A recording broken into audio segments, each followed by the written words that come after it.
Sorry, I'm trying to get the reflection of the light off my glasses. It's not working, but the issues I have is with my 2005 Mercury 225 Pro XS. When I start my boat, I don't have very good water pressure whenever I'm idling. So I'm troubleshooting that.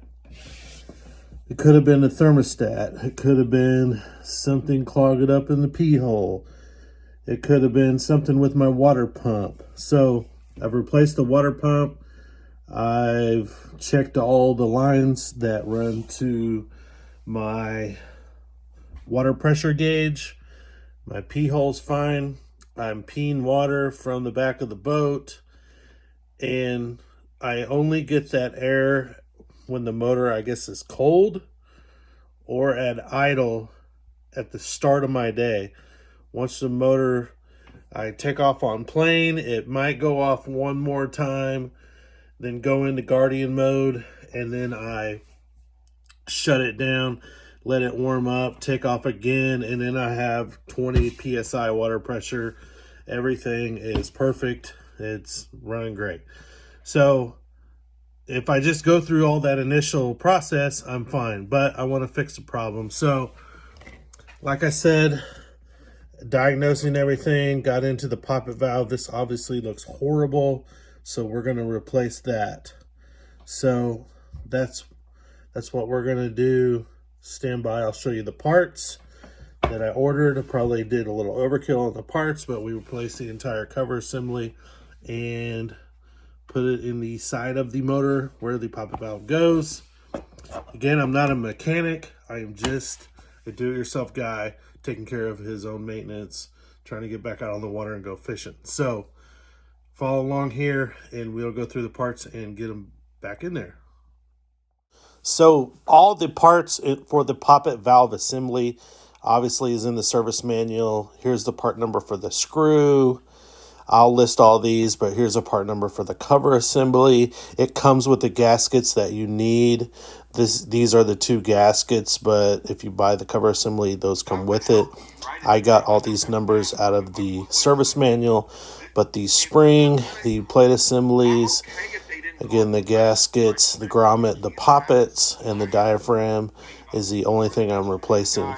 Those are all lined out in the manual. Sorry, we had to mute the old YouTubers over here. Money Bass talking about co-anglers. Are you there to learn? Or are you there to win and take home the check? Anyway, sidetrack. Listening to those guys while I'm putting together this poppet valve. So we opened up the service manual. This is on page 5 alpha-13. There's a bunch of poppet valve assemblies in the book. This is just one I picked out just to kind of make sure I got all the parts. Here's my old poppet valve right here. I'm going to kind of make sure that it goes back together. I could probably use this old cover assembly. In fact, I know I could. But I kind of went all out and got all new assembly just in case there was some wear and tear. Just if you're going to do it, go ahead and go all in and get it done right. So got a new cover, got a new gasket, and we're going to go through the line of parts. This should be pretty easy, but we'll find out. That's what the old spring looked like. It did not like that at all. So we're going to replace all that. All right, so I'm taking this apart. From the bolts, these are in the motor, so they're out there in the shop right now. You have the old cover assembly, the old gasket.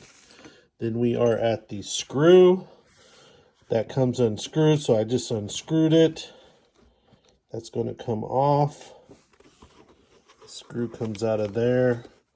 And then pay attention to how this comes out. So that is the diaphragm that is right here. That's H is the diaphragm. So it's actually a diaphragm, and then so actually, let's do that again. Sorry. I'm trying to do this while I'm filming with the right hand. Screw right here. Washer. Washer goes in either way. Guys, correct me if I'm wrong. I've been getting some good feedback from guys that are mechanics that are helping me out with this. Diaphragm. This diaphragm to me feels fine, but just like water pumps and stuff, I've got well over 1,000 hours on the motor. This kind of stuff wears out. Plus it's dirty.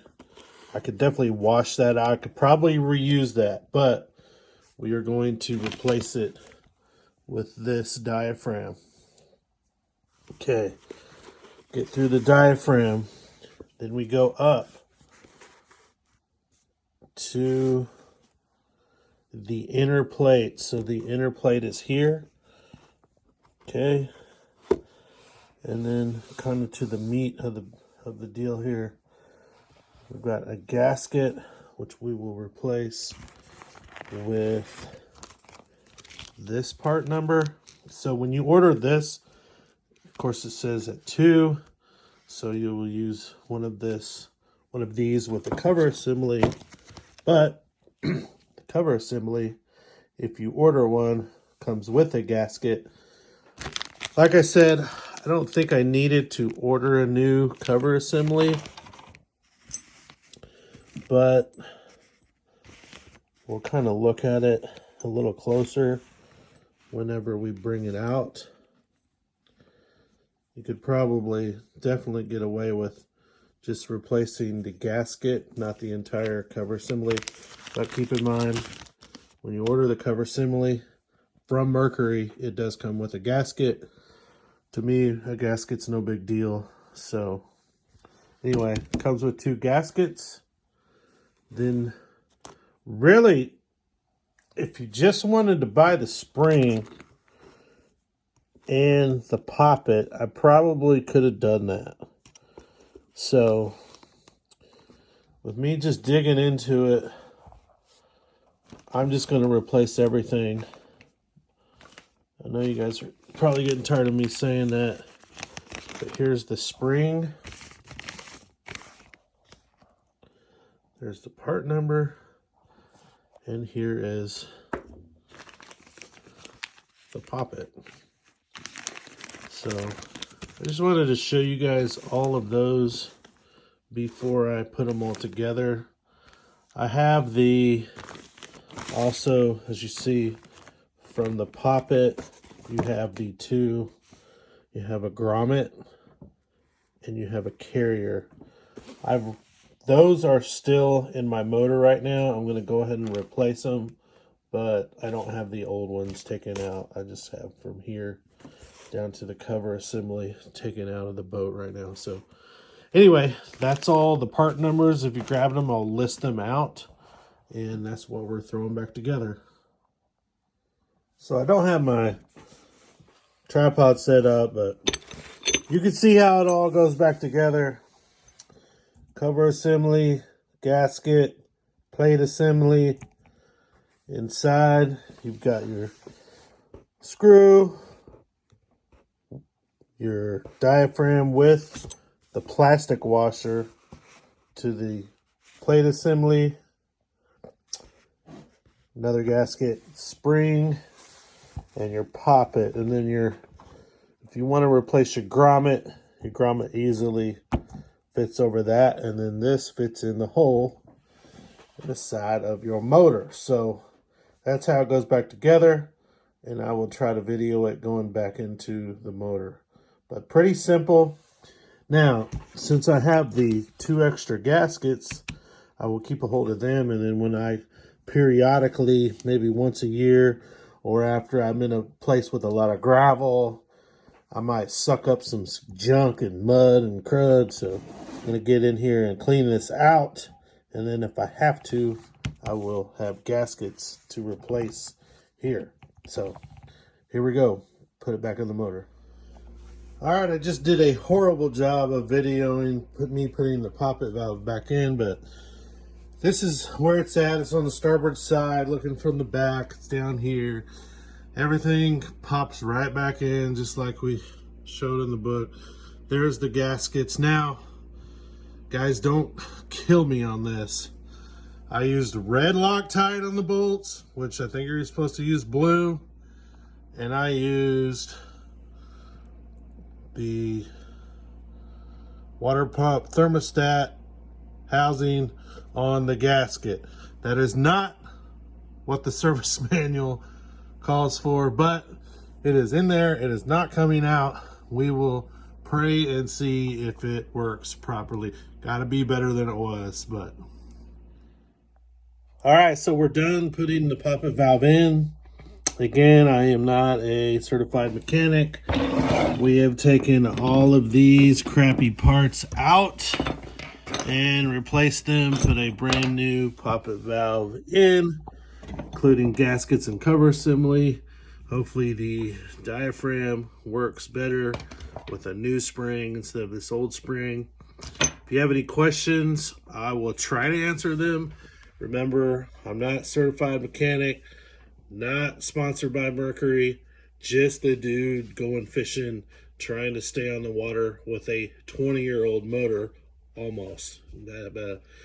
This motor is a 2005, so 18 and a half years old. So I've got a lot of routine maintenance that I do. So now this winter, since it's been so crappy, we've replaced the poppet valve and the assembly, all the spark plugs, the water pump, all our lower unit gear oil, the 2 thermostats. I drained all the VST fuel out. Didn't have any water whatsoever in the fuel filter or the VST. So, and we also got into the strainer and cleaned it out. I did have 3 little leaves in the strainer. I mean, little long type of leaves. That could have hurt my water pressure a little bit.